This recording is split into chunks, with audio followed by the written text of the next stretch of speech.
Always a great time at Cut the Nets, fellas.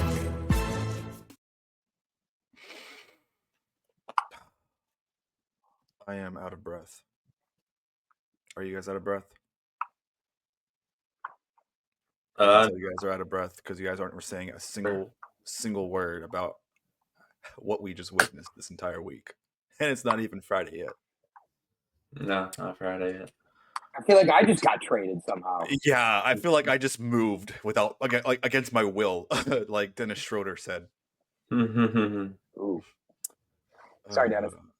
Sorry, Dennis. But hey, you speak up like an idiot, and this is what you get. Well, if you are an NBA fan, you might have witnessed one of the craziest trade deadlines in history. We are here to talk about all of it as much as we can in the hour that we can fill. Welcome, everybody, to Cut the Nets. I'm Jeremy. Under me is Andy. On my right is Brian.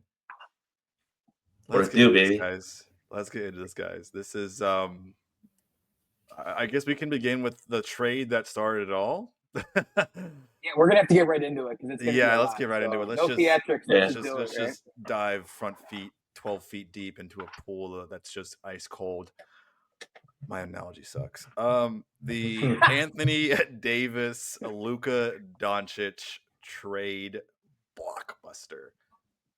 We can sort of also address the other players involved: Maxi Kleber, Markieff Morris, Max Christie. It's in a 2029 Los Angeles first-round pick. In a 3-team deal, the Jazz also get Jalen Hood-Schifino, who's kind of a bust. I mean, he was, 16th overall a couple years ago. 2025 Clippers second-round pick and 2025 Mavericks second-round pick. I mean, yeah, Maxi Kleber, longtime Maverick. Feel like he's been there for a while, like Dwight Powell, no longer a Maverick anymore. Max Christie, a pretty decent bench piece for the Lakers, I'll say. He was really good this year, based on the highlights I've seen. But anything else, Jalen Hood-Schifino, I mean, yeah, he's going to the Jazz where NBA goes to die. Good luck out there, man.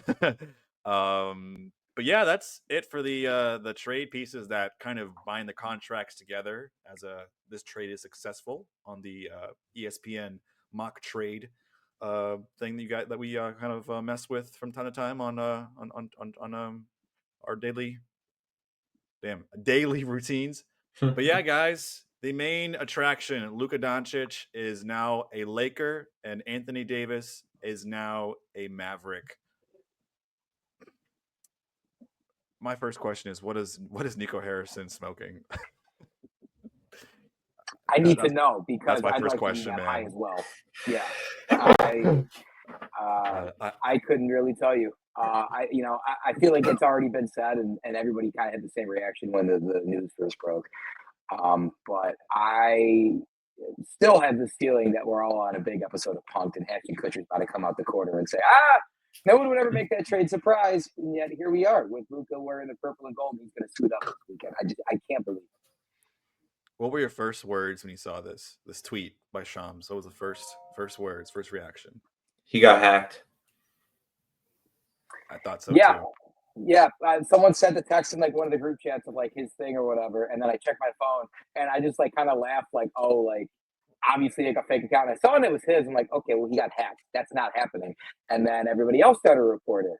And then so instead of like, no, that can't be real, I think I just kept saying to myself, pardon my French, what the fuck? Because I still have yet to come to terms with it. Yeah, it's gonna be like one of those things where it's like you know exactly where you were when that happened. Like I was at my friend's house, like there was a huge wrestling pay-per-view, like WWE pay-per-view, the Royal Rumble, and like I just saw that tweet and I'm like, holy fuck, like Luka just got traded, and all my friends were like, what, like, and then they go back and look, and it's just like, and then, yeah, like we got hacked, or I thought he got hacked, and then kind of like Andy was saying, like ESPN started confirming it, like Mark Spears started confirming it. Even Jeff Passan retweeted and confirmed, like baseball guy. No, yeah, baseball guy, and he's like, no, like he didn't get hacked, like that's legit, and like everything. Yeah, because we used to rely on Adrian Woj to confirm what Shams said, because sometimes Shams would say some things predetermined.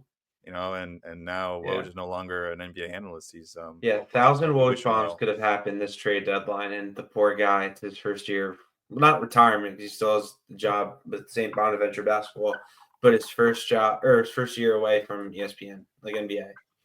Probably a little less stressful over there at rolling with the bodies. I think he's stressed about something else, but we wish him well. Yeah. Miss you, Woj. Yeah. But yeah, Shams is the number one guy to rely on, whether you like him or not.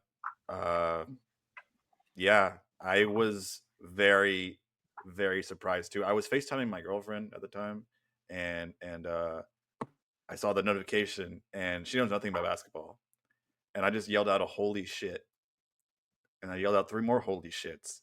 This can't be real. And I was refreshing my feed on Twitter. I was refreshing it over and over just to see if any other analyst or NBA meme account was confirming it. And then Shams was like, "No, guys, this is real. This is true. This is happening. Luka has been traded to the Lakers." And I was like, "Man." And the question still arises: what is Nico Harrison smoking? The Mavericks, yeah, they aren't doing so well this year. They're in the bottom play-in slot, I would say, play-in slot, just about.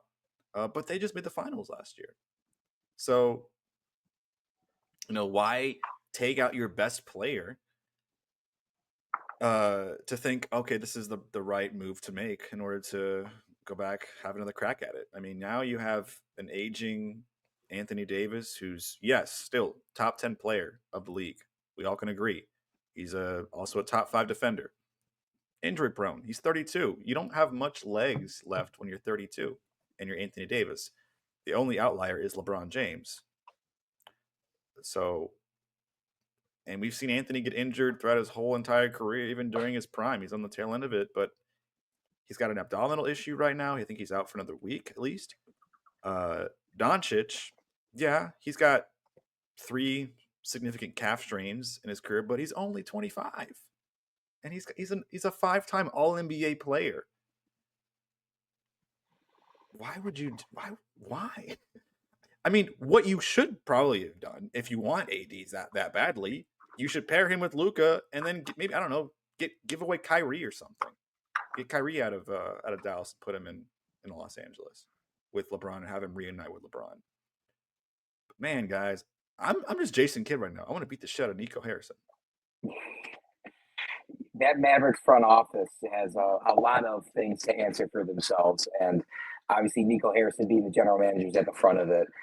The biggest thing I'm taking away from all this, we can keep casting on why, keep casting doubts on why they would make this decision, what led up to this, what was the thinking, and of course reports have come out that the Nico Harrison, a lot of the front office, a lot of people within the organization got frustrated with Luka's lack of conditioning and his weight and whatever like that. And I can understand that. Like, if it really was that big of a problem, which it doesn't seem to be, but that's a thing we'll get to a little bit later. Even if it was that big of a problem, why do you give him up for Anthony Davis and a bag of basketballs, basically? Not diminishing Max Christie at all, but compared to what the value of Luka on the open market would be if you just said, hey, Doncic is up for trade, it just amazes me and makes me really think, how big was that feud that was going on between him and the front office or him and the organization? Because that is an astronomical leap to say, I want to get rid of this superstar so badly. I don't care how good he is. We're basically going to have a fire sale for him. How big of a disagreement or how mad at him do you have to be? I think it was just Nico. I think it was just Nico in the front office. I don't think it was Jason Kidd or the coaching staff at all. I mean, as soon as Mark Cuban sold his majority stake to the team, the majority owners now, they really don't have a care much for the game of basketball. They just want to make money, in my opinion. And Nico, yeah, defense wins championships, which is such an overly done quote. You got to also have health and athleticism too. I mean, health, athleticism, experience, and defense. There you go. What does Anthony Davis not have? Health. What does AD not have? Well, he's not young anymore. So it's maybe 5 years ago, if you paired AD and Kyrie, that would have been amazing. along with Klay Thompson 5 years ago. 5 years ago, Klay Thompson, that would have been amazing. Or maybe 6 because he had an ACL tear. But still, like now when they're approaching the tail end of their prime, you guys saw the interview, right? Like with Nico's like, I think we'll be good for the next 3-4 years, and then after 10 years, the front office can just fucking can us, can just take me and Jason Kidd out. Like that was embarrassing. I could not believe my eyes when I was watching it. Yeah, That was the one thing. What were you I saying? was just gonna say real quick. That was the one thing I do credit Nico Harrison for. He like sits there and is like, "Yeah, this is the decision I made." And then they're like, "Well, did Luka want out?" No, he didn't. Well, what else was going on? Oh, these couple things. So you dealt him for all that? Yeah. What does it mean for the future? I don't know. I don't really care. It's just unbelievable how much he stood by his decision. I respect him for that. But him to just sit up there and say all those things, it's like, all right, I guess you're going to roll with the punches, and you did it wonderfully. He really just sat there, and he's going to be the punching bag in Dallas for, I would say the next couple of years, but I doubt the city of Dallas is going to forget about this for a very long time. Brian, Yeah, I mean, I have like tons of thoughts on the trade. I'm just gonna go in like different like I want to be bouncing over here, but from the Jazz, I think Danny Ainge, that sick son of a bitch, he knows how to just get the maximum, even more some assets. Like I don't even think they gave up anything, and just literally to make the salary contracts work, they got Jalen Hood-Schifino, who hasn't been great, but young player, and a Utah team has nothing to play for, so he could grow and develop there, and then just like draft picks. It just doesn't make it's just crazy how much he's able to pull off, and then like from the and then just like looking at this Luka trade, like it was insane. Like it took me by storm, just everything that happened, the player giving up, and like Luka Doncic is so fucking good at basketball that everybody was making Anthony Davis, a 9-time All-Star, 3-time block champion, NBA champion, 5-time All-NBA player, 5-time All-Defensive player, like kind of seem like peanuts, because that's just how fucking good Luka is. Like perennial All-NBA player, perennial MVP in the conversation. That's just how good he is at basketball. And like, yes, sure, Anthony Davis historically has not been the healthiest player, but he did play like 76 games last year. So, I mean, it doesn't make sense to me. And it was just like so much within the trade and like it happening, like these leading conversations that I still don't understand. Like Andy said, the conditioning, the 270-pound player. Listen, look, sorry to cut you off, but listen, if Luka was 400 pounds, I would still take him over AD. Yeah, like Luka's 270 pounds and like doing this, like I get it. You don't want your franchise player to be 270 pounds, especially as a guard, but like he's still like putting up that numbers. Like Nikola Jokic is heavy, he puts up numbers. Carmelo Anthony was heavy, he put up numbers. Like I get it, you want your like, but like he's still a franchise guy. He's still a top 3 player in basketball, top 5 player in basketball, no matter what his weight is. So I don't really understand. And like I already know that was out of proportion, and he's gonna somehow end up with a 6-pack in LA. I could just totally see those LA beaches, man. Yeah, I could just totally see that happening. But like also they were saying like even if that's the case, like they also said the Mavericks were the Lakers were the only team they contacted. Allegedly, it like later came out that they hit up one other team last week. But like if you made Luka publicly available or even privately, but still called other teams, you would have gotten way more. Like, listen, I know they got Anthony Davis, and I know, and like Maxi Kleber and Max Christie, decent, above average, like bench players. Yeah, they got one first-round pick, and like we always like talk about and joke around that first-round picks get tossed around like candy. Mikal Bridges got traded for 5 first-round picks. I don't know if we're gonna have the time to talk about this, so I'll say it now. Rudy Gobert, the Lakers gave up. Picks. Yeah, the Lakers gave up more draft. I think Jay Crowder was traded for 5 second-round picks. Oh yeah. Like, I don't know if we're gonna talk about it later, so we'll talk about it now. The Lakers gave up more draft capital for Mark Williams than the Mavericks received for Luka Doncic. Like, what in the fuck is that? Like, I feel like they could have gotten way more if they made them public to other teams. I don't really get like, in theory, Kyrie and Anthony Davis could work, and like maybe short term if they win a title, I guess you can live with it. But this is still they traded a guy that's like you said, only 25 years old for a guy that like has at least 10 years left in the league, maybe more, maybe a couple years less. Like they just sacrificed their whole future and like traded their like superstar guy. Like we can talk about this might be the biggest trade deadline in basketball. I think this is the biggest for other trades we'll talk about later. This is the biggest trade in sports or trade deadline in sports. And I think this might have even been the biggest like trade of all time. Just the pure shockness of it, everything that happened, everything that led up to it, all the reports coming out after. Like how Nico Harrison still has a job after this is just mind-boggling, especially like I guess he stood on business and like he didn't like be a coward, kind of like what Andy was saying, but like He even looked then, I don't know. he It's looked just delusional. He looked yeah, delusional in his options and in his decision to make and this like happen.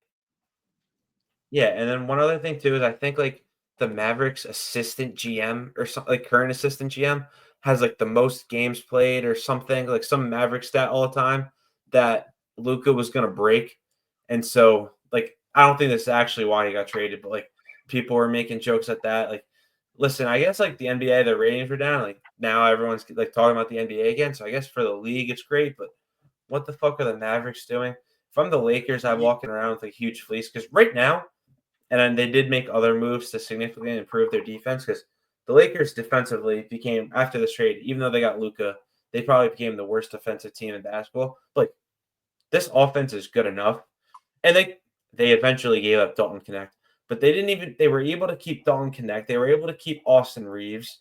Like they didn't even give up anybody like insane in this like in that in this Luca particular trade. trade, you're saying? Yeah, yeah. So Yeah, like because they still have their guy, like they still have a chance to win. And then even if they don't win in the Luca LeBron duo, however long that lasts together, they still have a 25-year-old Luca and Austin Reeves. Like the Lakers just found for a team with such rich history in the NBA between from all the way from like Wilt and Kareem to all the way down to like Kobe and now LeBron, they have their next LA superstar in yeah, Luca. for the So next 10 or so years. yeah, so Um, like I guess like maybe the Mavericks win this trade in the short term, but how much the Lakers win this trade long term is just unfathomable that this deal even like happened. And it's even more embarrassing and worse that Dallas was the one that initiated this and pretty much put the whole thing together. And Rob Pelinka was just like, "Oh, you want this, this, this? That's it? Yeah, deal." It's like that, deal, like yeah. from it's Yeah. ridiculous. No, and to your point, Brian, man, uh, the fact that this trade happened was the first one clearly kind of states, I don't know, I'm a conspiracy guy. Um, Oh, here we go. we know the NBA ratings are down, and we talked about it in a previous podcast as to why the ratings are down. If you're gonna have the next big superstar join a marketable team in the Lakers, Hollywood, Malibu, California, sunny skies, great weather, except for the wildfires. The the fact that you have Luca on a Lakers squad brings back like you got it's like LeBron 40. He's Kareem and Magic. Or it's Shaq and Kobe. It's just you got another superstar from a mid-level market team who's only won one championship traded to a team that has the second most championships now thanks to Boston who won last year. But still, it's Los Angeles. The ratings are surely going to go up from casuals because they're thinking, "Oh, it's Luka Doncic. He's the best player in the Mavs. He's now a Laker." For this to happen, and then you have Anthony Davis and Kyrie Irving, two aging stars, going to to Dallas in result.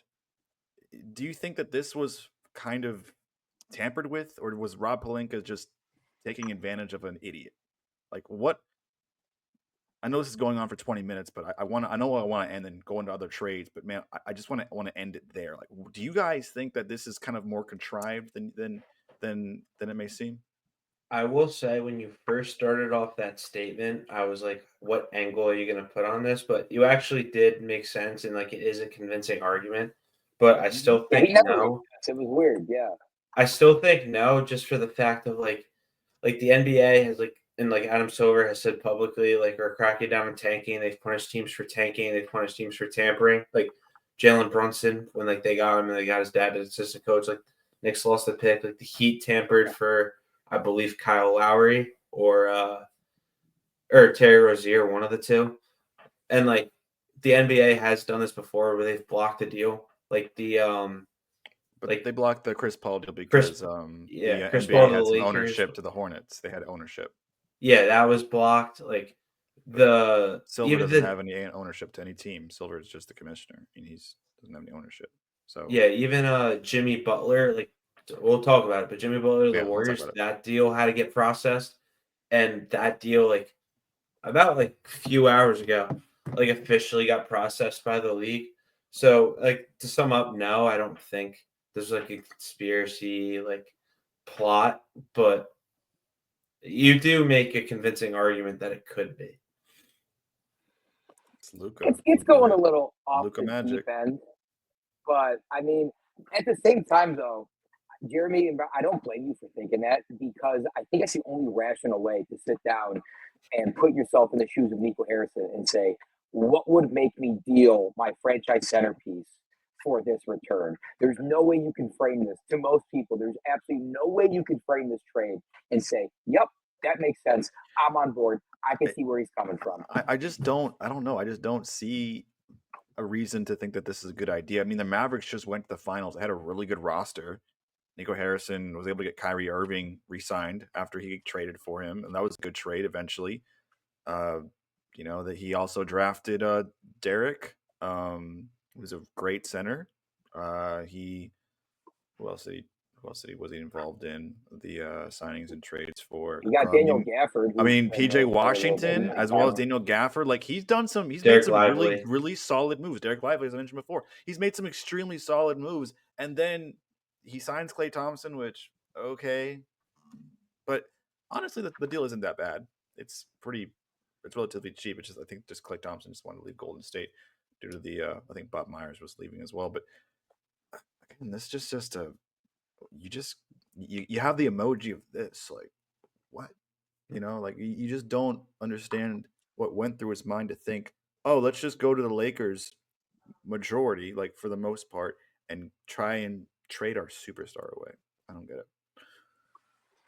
You guys want to That's why it's so move on? crazy that you can't get it. It's just such a wild thing. And it's been what a few days since then. Monday.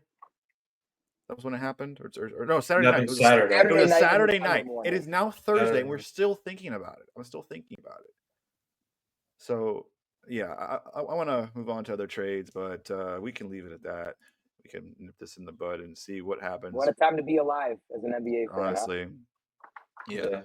Next trade we got. Let's see. Okay, the next trade that happened the very next day was the De'Aaron Fox and Zach LaVine trade, along with the Bulls trade being the third team. So to summarize, the Spurs they received De'Aaron Fox, pair alongside Chris Paul and Wemby. I think it's going to be pretty significantly cool for them to. They might actually get better, to be honest with you. The Kings, the Spurs get De'Aaron Fox, Jordan McLaughlin. The Kings get Zach LaVine, City, Kosoko, 3 first-round picks, 2025 Charlotte, 2027 San Antonio, 2031 Minnesota, and 3 second-round picks. It looks like the Kings might stay where they're at. I don't think this really makes them better. The Bulls get Zach Collins, Trey Jones, Kevin Huerter, and their own 2025 pick VA at San Antonio. The Bulls are also kind of in mediocrity right now because they also signed Lonzo Ball to a 2-year extension along with that, which is just I don't know what the Bulls are doing. The Bulls are weird. This trade, I feel like everybody for the most part, the majority of people that I saw on Twitter were really surprised. I wasn't. I just was kind of curious to see how the trade package would entail. I know that Fox is going to San Antonio. Is it Houston or San Antonio? I think the Spurs are more aggressive in getting him because Houston was doing a really good job so far. I mean, they've lost the last 4 games, but that's because they have Fred VanVleet out, and then Şengün has been out for a little bit. I think he came back in the Nets game, but when you have Fred out, everything just goes to shit with the Rockets. But the Spurs, they really need to make the jump because Wemby's in his second year. He's turning into an all caliber defensive player of the year candidate. Definitely, he's an all star now. He has MVP potential in his later years, and so they're trying to push forward with not only signing Chris Paul in the offseason, but acquiring De'Aaron Fox, which I think is great for them. The Kings, again, Kings and Bulls, I don't know where they're going or what they're doing. You got what you're going to pair Zach Collins with Domantas Sabonis? Or not Zach Collins, Zach LaVine with Domantas Sabonis? Like, okay, cool. Zach LaVine's a third option, and he's just a pure scorer. He's a good scorer. I just don't think he's a primary option for any team that wants to make the playoffs. And then you got the Bulls, which they've been mediocre probably ever since Derrick Rose left. Ooh, do I have stuff to say about the Bulls? But we're gonna wait because that's not the big story of the trade. So I'll let someone else start if you want to dive deep into. Yeah. Are you going or am I going? I already told me my I can go unless you want to go, Andy. Brian, I'm going to let you go. See, look how gentlemen that we are on this podcast. It's a great guy. I mean, I feel like De'Aaron Fox going to the Spurs was kind of like Jeremy was saying, like one of the worst kept secrets. The Spurs were always targeting him. I felt like he just such a even though he's not European, he's such a Popovich guy. I just think like the match makes sense. And he's essentially the Chris Paul replacement to pair with Wemby. Perfect guard center duo that will do wonders together. And and he gets to return home. He's wearing 4 because of his wife. And like this trade deadline is insane. I mean, it's just a rough week for Houston. I mean, they get swept by New York and then they miss out on De'Aaron Fox.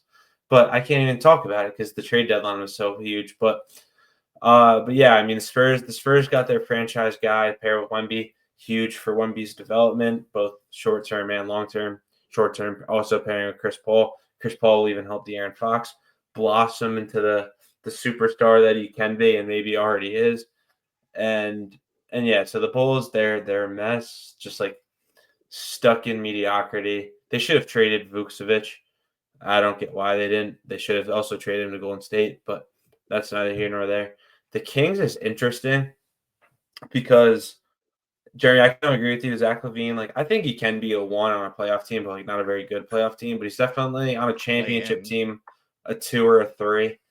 And it's just like I don't really understand what they're trying to cook up. I mean, this is a Spurs team, and Andy, I said this to you last week. This is a Spurs team, a Kings team that had Tyrese Halliburton, had their franchise point guard when DeMarcus Cousins never had one. Had their franchise point guard, Tyrese Halliburton, traded him for Sabonis. Oh, it's okay. They had De'Aaron Fox, and now they're trading De'Aaron Fox, and they don't have a franchise point guard. So it's just like, and I think the point guard, like I'll say the same analogy again. I think the point guard is the most important position in basketball. It's the quarterback of the offense. They're kind of like the anchor. They're the ones calling everything out offensively, plays wise. They're bringing up the ball. They're doing all of that. And now they're just setting themselves back up to like those 15 bad years. I don't really understand their sense of direction. I will say the Zach LaVine press conference was funny and sad because he did say to his barber, bye to his barber of 8 years when he was in Chicago. But then he's like, I'm really happy to go to Sacramento. He's like, it's very close to home. And DeMar DeRozan was so sick of me that he couldn't go 3 months without me. So that was pretty funny. But like all jokes aside, I don't see that trio working. I just think the Kings are desperate in the gauntlet of the Western Conference, and they're just trying to, because definitely what they have wasn't working, and they just kept getting pummeled by veteran-led teams in the playoffs, like the Golden State Warriors. So they're like, all right, maybe you should try to get older and more experience. Maybe just like not suck, but just try to like change what's going on. But in actuality, I think they got worse. So, but Yeah, yeah, that's my you thoughts on that. really can't pair two ball dominant scorers on a team. If it didn't work in Chicago, it's not going to work in Sacramento. Yeah. The only time it did work in Chicago is when the Bulls had that brief stretch of actually being the 1 seed in the East, which sounds It's so because far Lonzo fetched Ball to was say, there. Mm-hmm. is Lonzo because they Ball was had healthy. a definitive floor general before his big injury, Lonzo Ball, that was kind of there to control the ball in the correct pace where it's not two guys kind of just playing hero ball on the wings the entire time. Yeah. So, with that being said, I would like to give the award for somehow there is a worse GM and a worse front office than the Dallas Mavericks currently, because the Chicago Bulls have put an absolute masterclass on in just absolutely having no idea what they are doing. It's unbelievable the stuff that just came out from their presser today. They held kind of like a post trade deadline press conference because just to make it clear, the only deal they made was to trade away Zach LaVine in the trade that we're discussing now, and their return was Zach Collins, Trey Jones, Kevin Herter, and a first rounder that they got back from the Spurs. It feels like they kind of panicked and got that back. Okay, before I even dissect the return that the Bulls got, their team executive Arturas Karnisovas said in a post game in the press conference today that went on is that they're not happy with being in the middle. Okay, sure, fine. If you're willing to believe that, despite finishing in the play-in tournament the last 3 seasons and then getting bounced in the first round the year before, fine. You're willing to believe that the front office sees the vision for the future and they have the best interest in mind. In the same press conference, he goes on to say that if the Bulls end up back in the play-in tournament, that's a success for him this year. What the fuck is going on in Chicago? I am not a Bulls fan by any means. I live in the city. I cover the team. I wrote an article about this whole thing, discussing my disgust with this franchise. I don't understand it. Go you off, deal sis. Levine for a thing of peanuts. You keep Vooch, Go and now on. you have 6 point guards on the roster. What are you gonna do when somebody trots out a lineup with like 3 guys that are taller than 6'4"? What are you gonna Hey, do? it's happened before. I Isaiah don't- Thomas, Goran Dragic, and Eric Bledsoe. It's ridiculous. It might And have Zoran been. Dragic. I just don't understand it. If you were going to make a deal, if you were going to trade Levine, sure, then you have to blow everything up. You can't do a half measure here. You've been trying to do these half measures on how to rebuild this team for 5 years. It has not worked once. You have won 1 game past the play-in tournament. No more It half is measures, time Walter. to give up the keys to your office and get the fuck out of Chicago. I cannot tell you how ridiculous this is. I'm done. No half measures, Sorry. Walter. No half measures. I mean, I really want someone to challenge me and say that they see a direction that this franchise is going in. They have been driving the boat without a captain for like half a decade now. You were should right talk when you said, to Jeremy, the last time anybody cared, the last time they had any sort of cultural relevance, making waves in the NBA was when Derrick Rose was there yeah, 10 years ago. 10 years ago. Unbelievable. Exactly. Rose looking. Finds Rose. All right. Y'all know. Y'all know. Yeah, that's Y'all know. and everything. They're going to retire his jersey and everything like that. And the old Chicago Classic. Our teams all suck now, but we're going to sell you on all the nostalgia from our teams in the past when we ran them better. Yeah, you guys come buy tickets and come sit in the stands and stuff, and go watch the mediocre product you got to watch out there. Especially the White Sox. Don't get me started on them. That's a different sport. I'll stop. Oh, Jeremy, you're muted. Sorry, my bad. Yeah, no, it's definitely a skeptical to think about as an NBA fan who really can't make any significant changes to try and change the team that you are looking at that doesn't know what they're doing, but they say that they know what they're doing, that they say that the play-in tournament is the goal, is the end goal, which you've been to the play-in tournament and nothing has happened. The play-in tournament is a spot for mediocre teams to look at themselves and say, hey, have we been here before? Yeah, we have. Should we go back down to tanking because we know we can't get better? Yeah. Said not the Chicago Bills. Sorry. I was. They don't even deserve for you I'm to call sorry. them the I'm right sorry. name. I don't So care. That's fine. let me go back and say that again because I gotta take. We'll be right back. All right. So the Chicago Bulls. I don't think they've ever said that. Oh, the play-in tournament. That's a good idea. That's definitely a good idea. That's some progress. Okay, that's some progress for like a team in the Hornets or a team in the Pistons or a team in the Wizards. But you've been to the play-in tournament 3-4 straight times, and you still don't know where you're going. You've entered the mediocrity stage. That is where the Hornets are. That is where the Jazz are, and that is where teams go to die. You can The worst stage to ever be in is where the Bulls are at right now. Not tanking and not being good, or traversing to being great. It's just I don't get it, man. I don't get the trade haul is a prime example of how they don't know what the fuck they're doing. I agree, Jeremy. Well Yeah. said. Yeah. I mean, the Bulls agree. probably fucking came up with the play-in because they're so content with it. I wouldn't be shocked. The only time I had fun watching a Bulls game was when they were facing, or was when DeMar DeRozan's daughter was distracting the team that they were playing. Yeah. The Raptors, yeah. The Raptors and the free throws. That was like probably the last most entertaining thing that the Bulls have ever done in the last 4 years. I'm sorry. I challenge anybody to. I'm sorry for you Bulls fans. You've disagree. you've Yeah, endured way too much. You've suffered. I'm excited for the Cubs. You guys are looking good. You might sign Alex Bregman. I think they're see. usually the worst sports city in the country. Sad how great of a city they are, and they just don't have that great of a The sports. Cubs, the White Sox, the Bulls, the Bears, the Black Bears. Damn. Ugh. Just a endless pit of misery. Sorry, Chicago. We're really ripping on you. The other teams your involved. teams deserve it. The other teams involved in this trade, so we can close this one out. The Kings, we did talk about that. I feel like we talked a majority.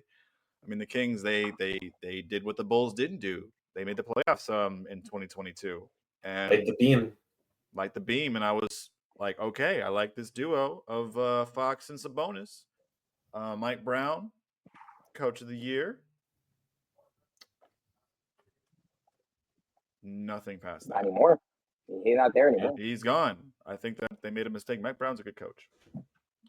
So, all right, let's go to another blockbuster trade. Let's talk about the Jimmy Butler trade, guys. Y'all ready to really dump a big old can of whoop ass on this trade that just happened? And also talk about the trade contract extension. Yeah, there's a lot to dissect here. So, all right. So the Miami Heat finally let go of their whiny tantrum player.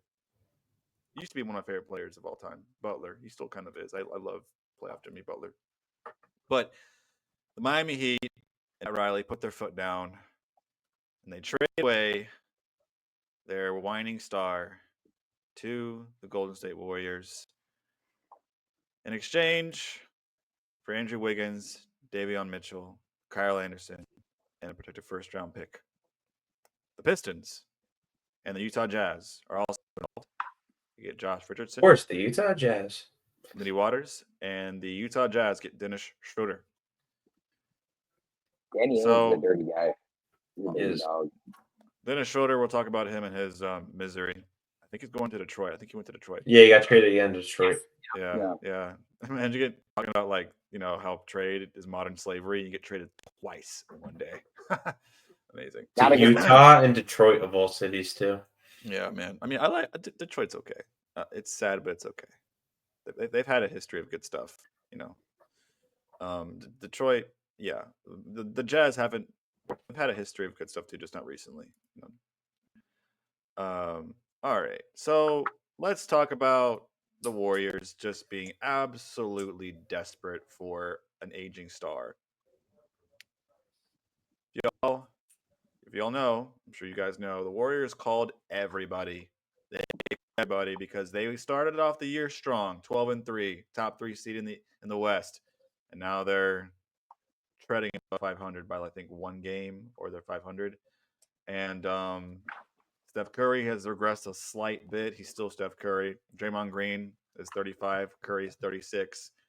And what do you know? They trade away Andrew Wiggins, who's 29, who's been pretty good this year.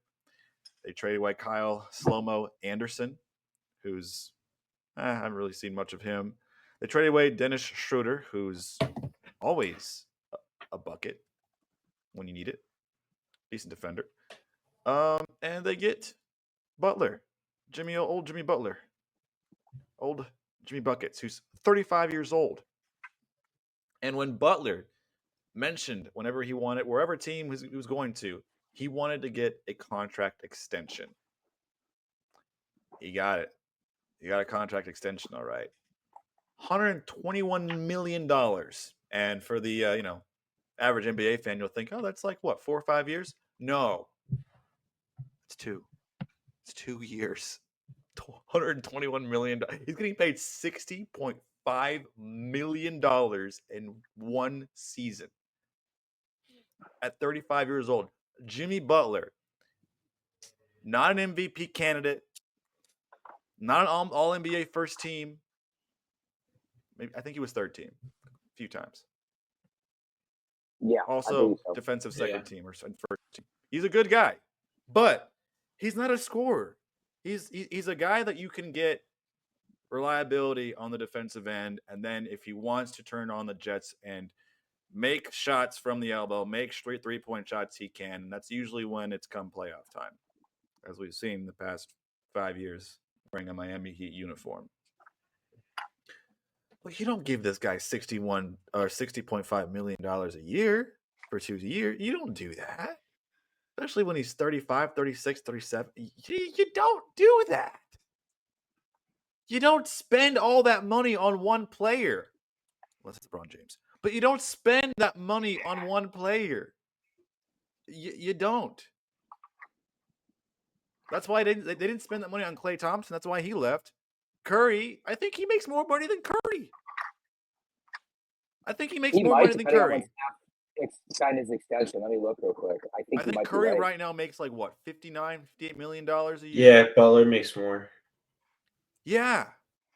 You're putting more money over a 2-time MVP, like one of the greatest players of all time? Butler's in the top 75. Butler's in the top 75, but he is not in the top 15 or top 10. No. It's mind-boggling. Yeah. Yeah. As soon as the trade broke, like I thought it was. I guess it's admirable of the Warriors to realize that this is their last gasp in the Steph Curry era to do anything, and so they threw absolutely everything to be able to do this. What's the one young star they kept? Kuminga, Podziemski, if you even want to call him a worthy of a name drop here. Podziemski, that ship has sailed. The cum bucket is no longer the cum bucket. Yeah, I admire them going all out. This reeks of desperation, which I guess I understand because you want to try and give Steph a good team. So he continues to be a Warrior the rest of his career to at least think that he has a chance to win a title. And he keeps putting butts in seats, I guess. And when he has a retirement tour, you get a lot more ticket sales because I don't think this is going to go anywhere for them. I'm curious to what you guys have to say there, but I think this is a trade with a lot of moving parts that's going to end up in a whole lot of nothing for everybody. Yeah, I mean, go ahead. I mean, Jeremy said it. They called everyone and their mother. Actually, during this podcast, Mike Dunleavy Jr. called me asking if I want to play for the Warriors, but I said I'm too committed to cut the nets. I can't leave. So that's why the Butler deal took place. I hate to break it to you guys, but Mike Dunleavy Jr. called me first. But I had to deny him for cut the nets, and then they were like, "All right, I'm gonna go get Jimmy Butler." But like all jokes aside, like, and they were supposed to get Kevin Durant. Durant waived his no trade clause to Golden State. And it was supposed to be like a 3-team trade with Butler actually going to Phoenix. But if I had to like sum up this trade that happened to one word, it is desperation. Like I should have said this earlier when we were talking about Nico Harrison, but the same applies for Mike Dunleavy Jr. It's that like Stephen A quote, "Stay off the weed," because this is just desperation at its finest. The Golden State Warriors just became, and I think you guys are gonna know where I'm going with this. The Brooklyn Nets in 2013 or 2012, whatever it was, and then the Brooklyn Nets in 2022, and then the Phoenix Suns last year. They got so desperate heavy. The Warriors got so desperate heavy for another championship, another Curry run, that they acquired this veteran whiny bitch, Jimmy Butler, who honestly, his antics might stay the same in Golden State. There's no guarantee he's all of a sudden going to be this good guy again. And then they gave him a whopping extension. But he even said he wasn't going to sign at first, and then I guess money talks, obviously, and they got that done. But it also sets up Golden State for no future or direction. So like they were already going to be bad when Curry and Draymond leave, and like the fact that they're calling Curry, Butler, and Draymond a big three, like what happened to the big three that we used to know and love, like LeBron, Wade, Bosh, like that big three, that like Curry, Durant, Thompson, Clay, yeah. that big three. Pierce, Garnett, Allen. Pierce, That Garnett, was like the Allen. original, yeah. Yeah. Yeah, now it's just getting passed around like nothing. And like and they just went all in. It's just so desperate because they're not going to win the championship. They're not close. Stephen A. Smith said how much scarier the Warriors are in the West. He goes, they're not as scary as they were yesterday. Like that, because they're not. And I agree with Stephen A. Smith. It's one of the few times I do. I think some of his takes are definitely out there, but I agree with them. They're not scarier than they were before this trade. I actually might be less scared of them now because I think they got rid of pretty much their only young talent. And I don't know how much Butler is going to really improve them. I know Butler's different in the playoffs, but they're not a championship team in my eyes. It's desperation of when Brooklyn got Pierce, Garnett, and Jason Terry. It's when they got Kevin Durant, Kyrie, and James Harden, and nothing led to it. And honestly set these franchises back worse because the first time they could have Jason Tatum, and then they didn't even win a championship, and they traded Kyrie and Harden and Durant. And it's the same thing now with the Suns. Obviously, they had Durant. I'm somewhat shocked they didn't trade him, and then Booker, and then they get Eric Bledsoe. It's just there's just such a dumpster fire that the Warriors just became. So yeah, that's my thing. It's desperation. It's not going to work out, and they're really going to be set back from this.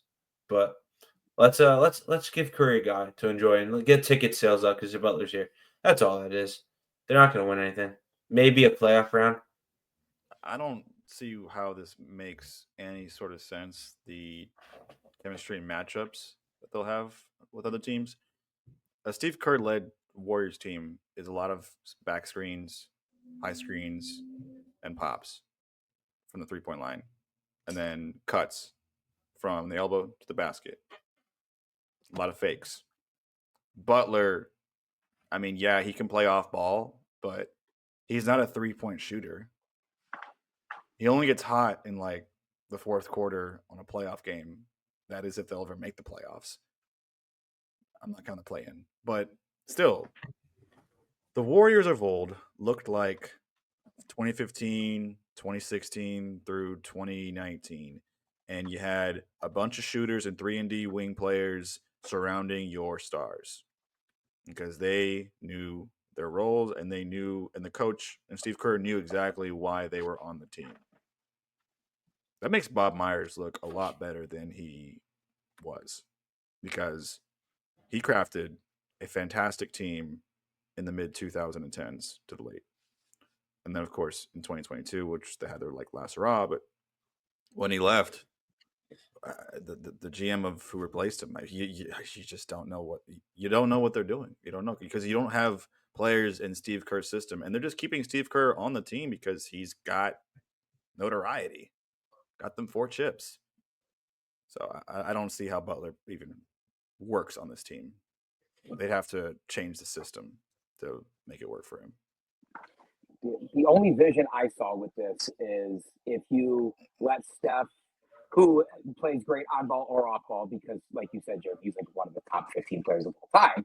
But going back to those prime death lineup Warriors teams where he was playing a lot more off ball, I think if you really think Jimmy Butler is going to take a step up and become the playmaker to get Steph up on those off balls, that's asking a lot out of somebody who has the attitude and play style that Jimmy Butler has shown. And as I said in last week's pod with Brian or whatever, this guy has played hardball to get his way out of the last couple teams. I just think above the strategic stuff, and you're putting a lot of faith in him to become fundamentally a different player than he has, like how you mentioned, Jeremy. Above all else, this guy's forced his way out of several teams, and now you're making him the highest paid player of your team over probably the greatest player in your franchise's history. No, the greatest player in franchise history. Yeah, you're right. Yeah, because I was going to say Rick Barry, but no, it's Steph. No, it's Steph. It's Steph. Shout out to Rick Barry, though. Yeah, shout out Rick Barry. Yeah. Rick Barry is not a top 15 player. Steph is a top 15 player of all time. Yeah. Yeah, Rick Barry did shoot free throws under him, though. That was pretty cool. Yeah, no one does that anymore. His son did, grandson. That's not the point. The Warriors messed up here. That's the point. But shout out to the Bears too, I guess. Yeah, we're just shouting out everybody. All right, we moving on from this trade now. We can talk about some lightning round trades. I want to get to Brandon Ingram, but let's talk about the Mark Williams, Dalton Connect, Cam Reddish trade with Lakers and Hornets. I think this is a pretty sneaky good move. The Lakers get their center. They trade away Anthony Davis, and they get their center, and Mark Williams, in the future trades. Mark Williams is really good when he's healthy, but he hasn't played more than 50 games in a season. So that's something to be concerned about if you're a Lakers fan or if you're on the Lakers front office and coach. But still, he is a 7'2" center, can block, can dunk, can lob. He's good. He's good. It's just that, I feel like with Luka and Mark and LeBron and Austin Reeves and Rui, yeah, I think it really assembles a pretty solid lineup given Mark Williams' health. Yeah, I mean, I'll go quickly because I agree with you, Jeremy. But I think if you were to explain to someone the overarching theme of the NBA trade deadline, I'd say superstar driven and risky.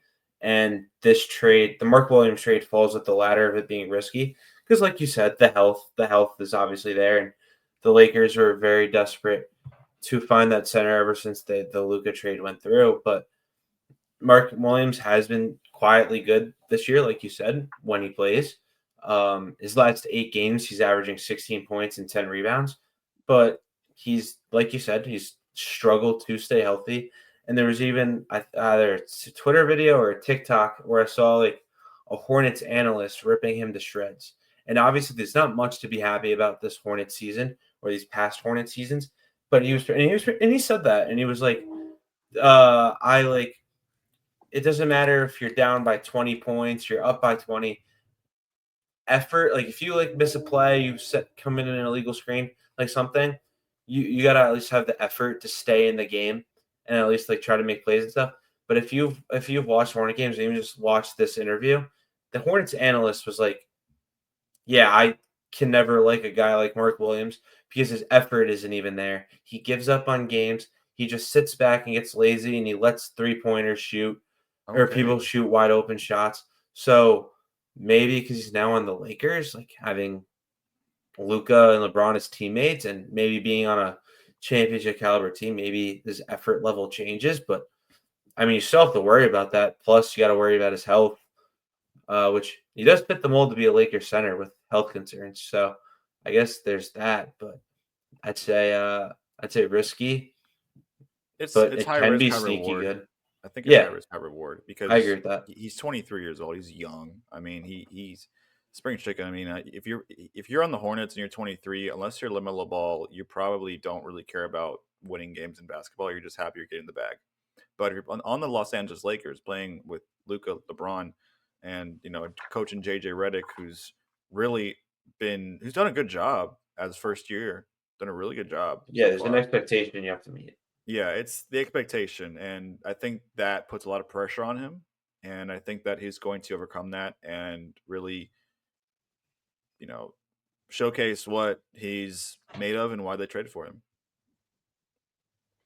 Yeah, we were talking about the Lakers a lot, but I will say, as I am usually like, I don't know, I like poking fun at the Hornets. Like it's nothing personal. I just think they're an easy target. But I will give them credit. I was super high on their backcourt a couple months ago of um, Nick Richards, who they just dealt, and Mark Williams. And Nick Richards, Mark Williams, I was super high on, and I think they figured out that those guys weren't going to put them like to the next level anytime soon. So they flipped them for some good capital. Nick Richards went to the Suns for a Kogi and then some second round picks, and then they got a pretty good return for Mark Williams. It was Dalton Connect, Cam Reddish, and I think a pick and a pick swap or whatever it was. But I'll give my head off to the Hornets here. I think they saw that these guys weren't moving the needle as much as they need them to for them to get out of mediocrity themselves, and they got a pretty good deal out of it. I'll give that to Charlotte for once. I always rip on them, so. I can't wait for the Hornets announcer going ape shit whenever Dalton connects on a three. He's gonna Connect more. Yeah, he's gonna use some sort of catchphrase for sure because he's the best. He's the best local commentator in the NBA. Yes. It's a Dalton Connect 4-point play. Yeah, yeah. Oh, if he says, "Oh my God," yeah, whatever their arena's called, it'll just explode. That'll be too good. I get goosebumps whenever Mike Breen whenever he says connects on a three. It's nice. It's real. Yeah, yeah, yeah. Okay, yeah. Dalton Connect. I think the Hornets also did a good job with what they gave away. I think Connect is the future, and he's young, and I think that a lot of Laker fans are sad that because he was a fan favorite for a time, Connect, because he came out the gate swinging in the early games of the NBA season. He was really really good and kind of felt came back to earth a little bit, but I think his new home in the Hornets. I think a lot of the Hornets fans whatever Hornets fans whatever number the Hornets fans are, they're happy to have Cam Reddish on there. Or Cam Reddish and Dalton Connect. So yeah. Let's move on to another trade. We got. I mean, Clippers. They get Bogdan. I think that's pretty significant for their team. They bolster 3-point 3-point percentage. That's going to be great for James Harden. The thing is, they give away Terrence Mann and Bones Highland. I feel like Terrence Mann is kind of a lost cause.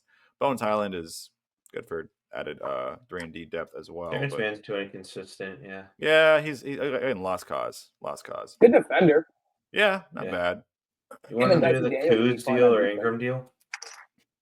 Yeah, let's talk about the Brandon Ingram deal. I think that this needs to be looked at a lot more than it seems because the Pelicans really stink now.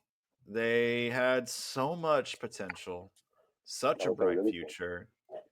Zion physically could have been a top 5 player in the NBA, but it's all about your mental. It's all about that mental, got to be physical and mentally stable. That you want it. You want to have you just got to have that drive, and he does not have that drive.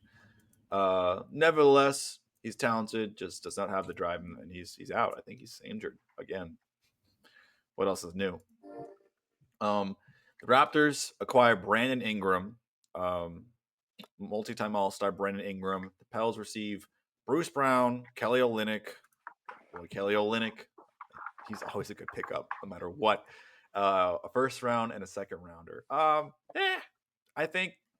Well, what are the Raptors trying to do in this scenario? I mean, Brandon Ingram, he's approaching his 9th year in the NBA, and he's like KD light. He can get you buckets. He gets injured just like KD pretty frequently, but he can get you buckets. He's just not as versatile as KD is, but he has some KD similarities. The Raptors have Scotty Barnes. They've got Quickly. They got Grady Dick. Just wanted to say that. I knew that was coming. So I mean, I think. What do you think that? What do you think the Raptors are trying to do? Are they trying to assemble a young core? I mean, Brandon's not really young anymore, but he's still got some. He's approaching his prime right now. So, what do you guys think on the Raptors side with this? I think if I could cut and copy Andy's whole rant about the Bulls being like content with the play-in, I want to insert it for the Raptors because that's what that they are. Because Brandon Ingram's a pending free agent, and I know the Pelicans just shipped Bruce Brown. I forgot where to, but I still think it's a good haul for them. I mean, they got a first-round pick. They get Kelly Olynyk, who's the very serviceable backup big, plus a second-round pick. You get 2 picks and 2 players for a pending free agent. I think that's a win when you know you're not going to re-sign him. And like I guess it makes sense if the Raptors do re-sign Brandon Ingram, but they're not because they have a very fuzzy and poor financial decisions that they got to make because Scotty Barnes, I believe, just signed a huge extension. Dude. The Raptors are now paying because next year kicks the Emmanuel Quickly extension that the Knicks gave him before they traded him for OG. RJ Barrett is up for a contract extension, I believe.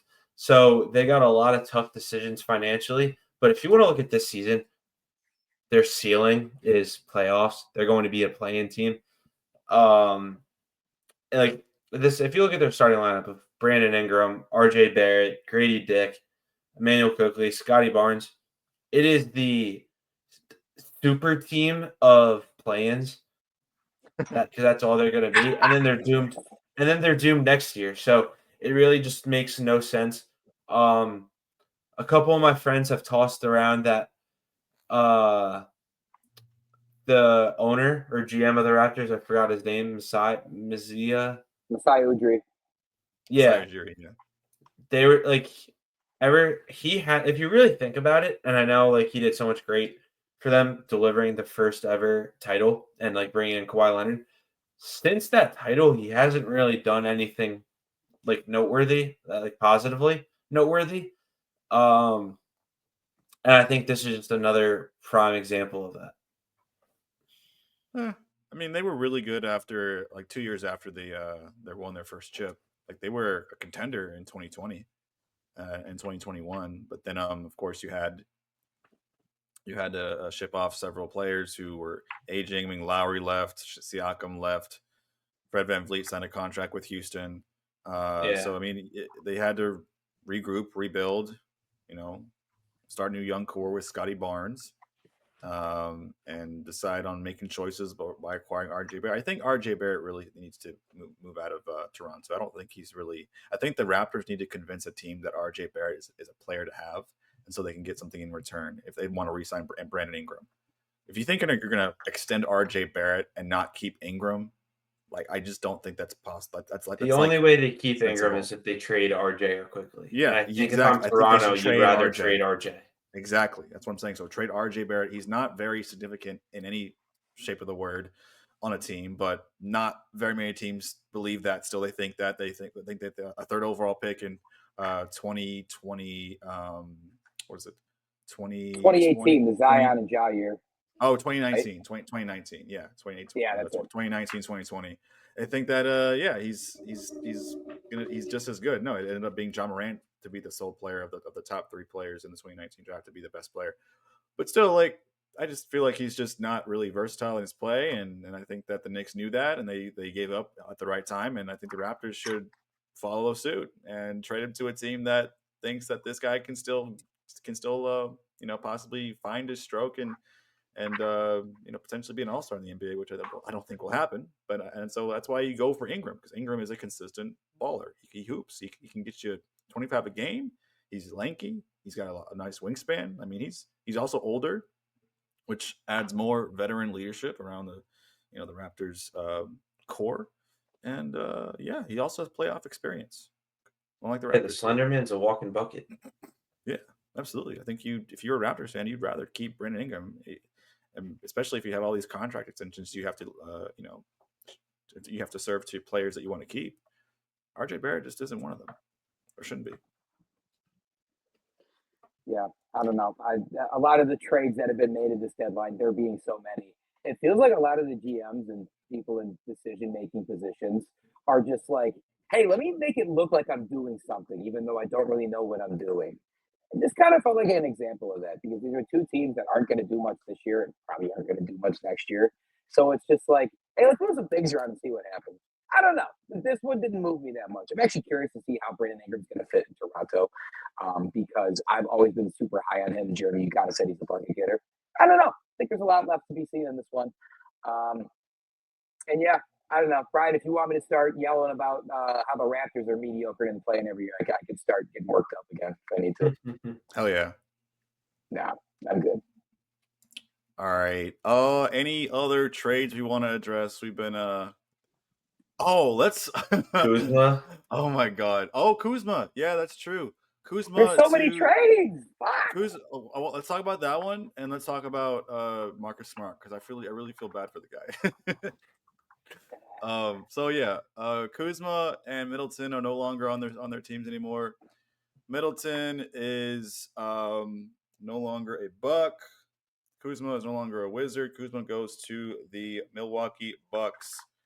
The Wizards now have Chris Middleton, and it's kind of bittersweet. I mean, Chris Middleton is, alongside Giannis, was the longest serving Buck on the team, probably since 2014, 2015. Sounds right, yeah. Something like that. He was a second rounder. Was an all-star at one point and won a chip in 2021 with the core of Giannis, Drew Holiday, Chris Middleton, Bobby Portis, another player, but still just a really dedicated player. Brook Lopez. Oh yeah, Brook Lopez. Sorry, Brook Lopez. There you go. Thanks. It's a little late, but yeah, he's a dedicated player to the city of Milwaukee, Wisconsin. The Bucks are trying to go a different direction and really try to maintain their grasp as a playoff team in the Eastern Conference, and the acquisition of Kyle Kuzma is not bad. I mean, Kuzma can still score. He's not. He kind of is a fish out of water sometimes. He doesn't really know what he's doing, at points on the court, especially during his Laker days. But whenever he's in the flow state, he can definitely get you some points pretty quickly. But being on a garbage team in the Wizards doesn't really help him. That like sad duo of him and Jordan Poole was sadder than expected. But yeah, you have a 2.5 big three. I'm gonna call him a 2.5 big three. I don't 2.5 3. Big 2.5. Big 2.5. Big 2.5.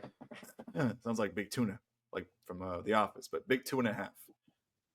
Giannis, Dame, and then you got Kuzma in the middle. But then SportsCenter posts a graphic of them three, the next big three in Milwaukee. It's insane. It's hilarious. It's ridiculous. I don't believe any of that. But still, Kuzma, I gotta give respect. Kuzma is a good player.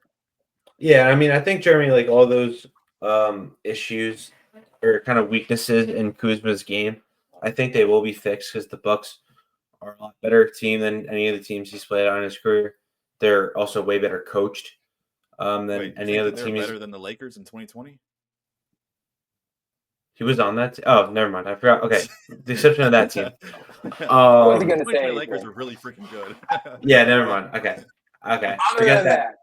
Other than that team, majority of the years he spent in the NBA, this is one of the better teams he's been on. So I just think, and that with mixed in with good coaching, I think that will really harp out this Rivers team. And Darvin Ham, good coaching. Yeah, I mean, Doc Rivers historically is a good coach. He just can't really win the big one besides that one year.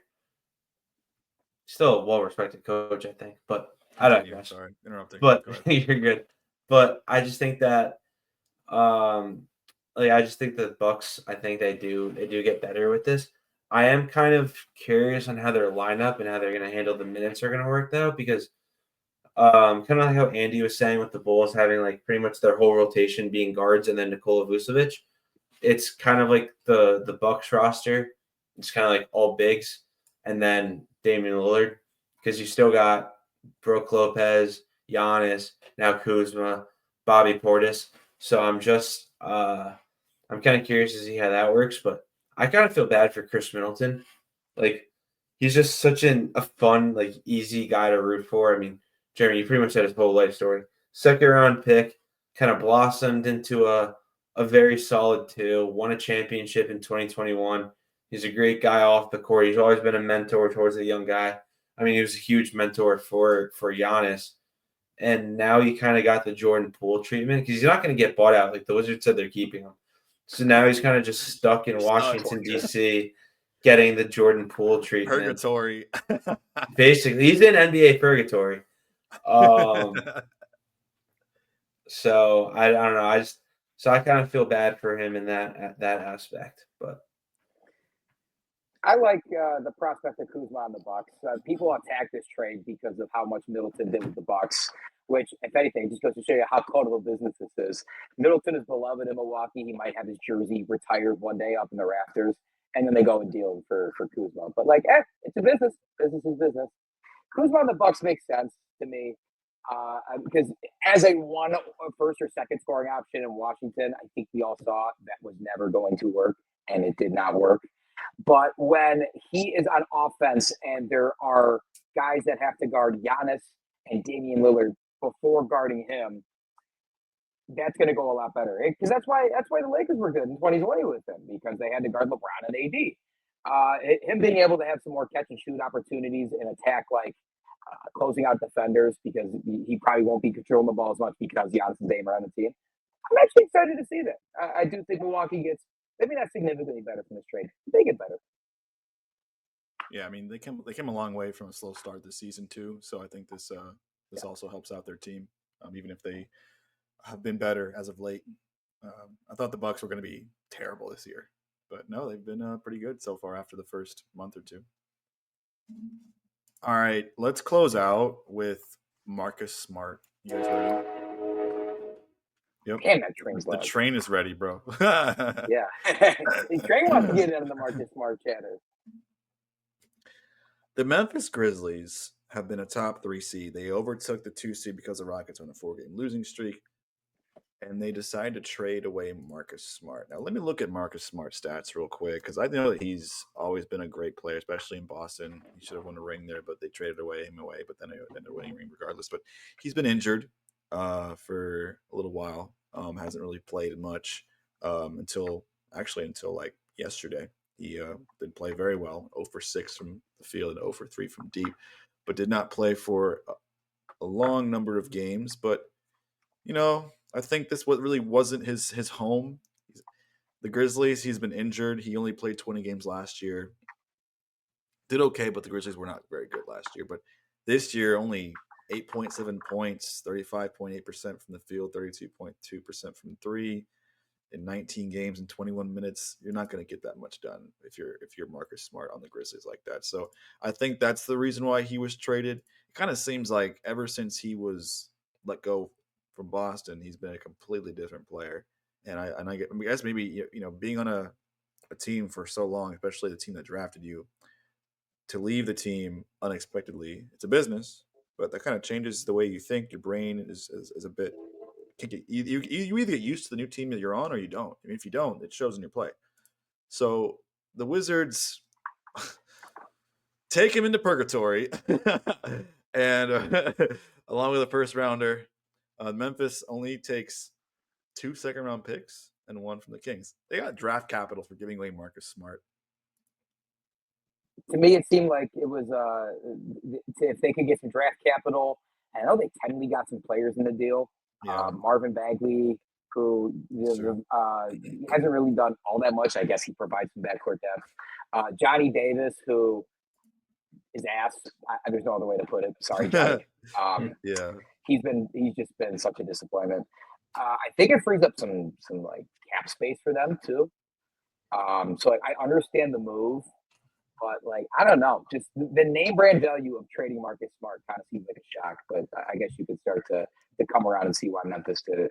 Again, this isn't a very significant trade, but it's one that I think does have some sort of impact. Seeing that Memphis has put themselves in position to be a contender at least. Well, Andy, I could be wrong, but I'm pretty sure they're already planning to, if they haven't done already, buy out Bagley. Because I saw a list of a bunch of guys that would be on the buyout market, and he was mentioned on there. Okay, that would make sense. I guess that's more evidence for them just trying to get Smart's contract off the books then, if they didn't really care about a huge return in terms of active players and just kind of want to draft capital and more. And the cap relief, yeah. Makes sense. I don't know. Maybe they're gonna be the next team to try and turn Marvin Bagley into their work in progress. He's come a long way since going number 2 to Sacramento. The Kings and Pistons tried their best. Yeah, it was a noble effort because I thought Marvin Bagley was going to be. I'm sitting in high school health class watching his high school highlights and stuff like that. Like, man, this guy's going to be a perennial all-star. Yeah, I thought he was nice. I thought he was my good. Friends to buy stock early. He's got such a cool name, Marvin Bagley III. And now he's just kind of like, hey, there's Marvin Bagley. What's up? Now he's packing his bags. Yeah. A shell of himself. A shell of what he could have been. Yeah. Sad. Absolutely sad. You guys want to talk about any other trades? I mean, the fact that the Rockets didn't really do much. They got some draft capital. They traded for a player, Jaden Springer, and then they gave him away and got Cody mother freaking Zeller. Cody Zeller. That was the player that they were targeting all season long. Was Cody Where's Zeller? Where's that hairline go? Like here? We are now NBA contenders, my boys. We are NBA contenders because we have Cody Zeller. I was telling Andy this, Brian, pre-recording. I was telling him that Cody Zeller has the hairline of a 50-year-old dad grilling sausages in the middle of Iowa. With the body of a 50-year-old man grilling sausages in the middle of Iowa, but can still play ball somehow. He just he gives a lot of hope and support for the bad hair guys, for the guys who have bad hairlines. A lot of hope and support because he refuses to get a hair transplant, and I respect that. He himself. Not a lot of people are these days. Yep. And I think that he'll really make a difference in getting bought out by some other team if he sucks. Yeah. I mean, the Rockets, they're staying put. They don't want to do anything. They want to see where their team goes. I respect that. Yeah, they got swept by New York. Both New York teams. Dude, the freaking game against the Nets where the Nets scored like 6 points in like 4 seconds. Yeah, that was bad. I saw that. They had a timeout when the first 3 was down hit the basket. They had a timeout and they didn't use it. I don't know what happened or why they decided to inbound the ball right, like when Şengün was clearly guarded, when other players clearly couldn't go around the players that were guarding them. They just decided just to ding it, just to fucking boot the ball, and then they give it to Russell and he shoots. He got loaded by D. Russell. Yeah, D. Russell back on the Nets. It was a sad game, a really sad game to see. I don't know why the Rockets don't play well against bad teams, but they don't. But when they really show up, they show up when it matters. And I still have that riding on me. 3-game winning streak against the Cavaliers and the Celtics, twice against the Cavs. Fuck you, Andy. So we get it. Damn. Yeah. The Rockets didn't really do much. I'm okay with that. Once they get Fred VanVleet back, we'll be back in business and we'll make the playoffs. I think. You know, when I predict the Rockets will be 5th seed, I think it's really starting to show because the Rockets are, they're tired and they can't carry this momentum without veteran leadership like Fred. So, and they also are getting Jabari Smith back in a couple of weeks. So I think that'll be good too. Yeah, I mean, I'm excited, but the Knicks, they had a quiet deadline just because of how cap strong they are. Like poor TJ Warren's still rotting in Westchester on the G League just because the Knicks can't afford to bring him up. TJ Warren. He the bubble god. He belongs to be on the main roster, and we can definitely use him because we need a backup like wing. But unfortunately, especially with OG being out, but we just don't have the money to make it work. But the one move we made was a part of the Kuzma Middleton deal. We threw in Jericho Sims, who, if you've ever watched Jericho Sims play, he is probably the 2nd worst player in the league behind Bronny James. So, we got DeLon Wright, we got a draft pick, and then the draft rights to some international dude. But I'm looking at this by an addition by subtraction. Just getting Jericho Sims off my roster is always a good day. Sweet. It's a sweet smell of victory right there. Yeah. Okay, SpongeBob, I see you. Thanks. Don't start singing. We're not ready for that. Okay. Oh, Oh, I'm only a shower singer. unbelievable. Talk about Andy. Before we go, talk about your Cavs and getting DeAndre Hunter. Oh yeah. I'll keep this brief. The Cavs, obviously, they're in a 1 seed, so you wouldn't think of them as a team that needed to make a trade, but I thought they did, and I thought they made quite the splash. They dealt Karis LeVert, Georges Niang, and I think a pick swap and a second rounder or something along those lines, and got DeAndre Hunter in return. I think this is a great deal. I know Karis LeVert and Georges Niang were actually kind of beloved by a lot of Cavs fans. More so Georges just because he's the minivan and I don't know, he just looks like a fun guy. My point though, DeAndre Hunter, a 6'8" guy, 7'2" wingspan. He's averaging close to 20 this year at close to 40% 3-point shooting. Can guard pretty much 1 through 5 with his length. I think this is more than a solid pickup for the Cavs, especially you see how important perimeter defense is for us in the absence of Dean Wade, one of our better perimeter defenders who's also kind of similarly sized, like a couple inches shorter. And plus, I mean, don't overthink it too much. If you have a chance to add a guy that's that tall, that averages close to 20, and can shoot the ball from deep at around 40%, you go and get him. I actually felt like the Hawks could have asked for more, even probably getting given a first rounder from the Cavs. Either way, though, I think this sets the Cavs up for success. I'm going to miss Karis and Georges. Thank you for your service. But DeAndre Hunter, get ready to learn wine and gold, buddy. Yep. I think the Cavs may have given a little bit too much, but I think that they knew what they needed to grab in order to improve their roster, even though they're the first seed. There were some glaring issues against the Rockets that then they lost 2 straight. So I mean, maybe that really stuck to their minds and got what they needed to get in DeAndre Hunter. So he definitely adds 3-point shooting and shoots the ball pretty well on a decent clip. So I think it's a decent deal. I just kind of wish they didn't give up Karis LeVert. He's a hooper. Yeah, he's an Ohio kid. He's from Columbus. He went to Michigan. That's the point. But real quick, yeah, you're right, Jeremy. I think the Cavs kind of saw some of those losses to the Rockets or to the back-to-back losses to the Hawks early in the season, and they were pretty telling. And the couple issues that the Cavs have, there's a lot of issues out there.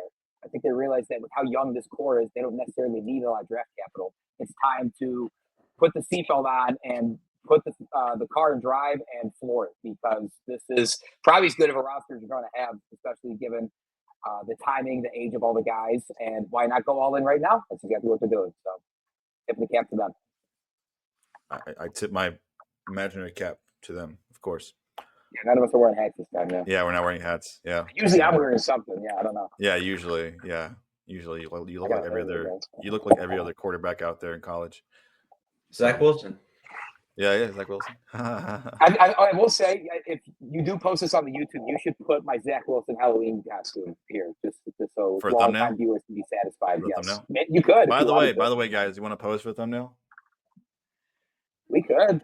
Okay, ready?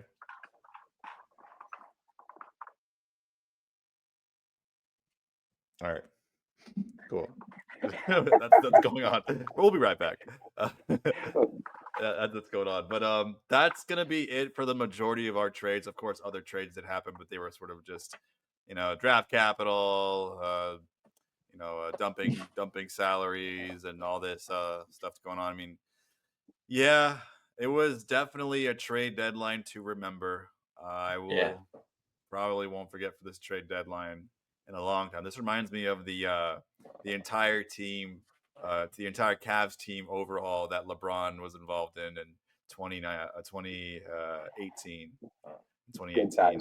That was insane. Yeah. I know exactly where I was when that happened. He literally just changed his entire team. I just want to ask you guys real quick, and then we can wrap up. Andy, Jeremy, Andy, how many big booms we given this trade deadline? Big booms? That gets 5 big booms. Boom. Boom. Boom. Boom. Boom. Boom. Boom. This is definitely a quadruple plus trade deadline. It was amazing. I think it'll be more fun than the Super Bowl because nobody wants to see the Chiefs in the third. Nobody wants to see the Chiefs in the bowl for the third time. third straight Yeah, year. I mean the Luka trade alone was 5 big booms and a double chunk chocolate chip cookie. Oh my god, dude. Costco guys, hit us up. Let's collab. This will be Jesus fun. Christ. Yeah, hit us up, man. Collab. We like to talk basketball and be rowdy and Be goofy. idiots. Alrighty, guys. Well, that is the end of our episode for Cut the Nets. Be sure to like and subscribe. Also, subscribe to our podcast on Spotify. We also upload there, and our Instagram, Twitter /X, TikTok. If you still have it, I don't have it anymore. I'm really sad. I deleted it impulsively. But yeah. Thanks for watching, guys. This has been Cut the Nets episode. Hopefully next week we can talk about how the players, how the new players play on the new teams. Yeah. Doncic is ramping up. He might be playing 5-on-5 pretty soon, if he hasn't already. Monday is his target debut. Oh yeah. So and Anthony Davis is out for another week and a half at least with abdominal pain, but other players on their new uniforms are going to be interesting and fun to watch. So we thank you for watching. It's been Brian, Andy, and myself. See you next time.